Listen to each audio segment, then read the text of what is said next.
mơ qua tao nò ngày bông bồn làm cỏ hòm toàn bà không làm lịch tật ngoặt chui bảo kê chui nhanh mẹ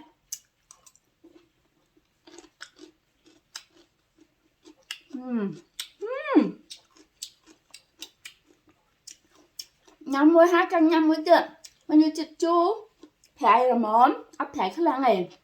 nên men chụp ai bạch lia nhắm tập bên ăn của chị ngay này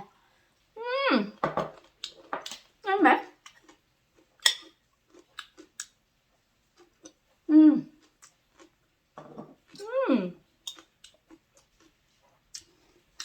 next mà chúng tôi có cực tâm băng chị ngay chứng rồi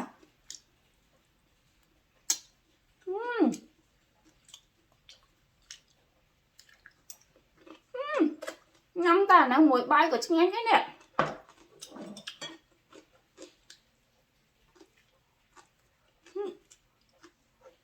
có slide nữa mà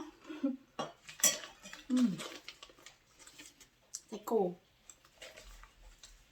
trong bạch cho thầy cô bị mai mà ấy bông nơi kể bông ôn này nơi kể của mình thầy cô nghiệt nham đây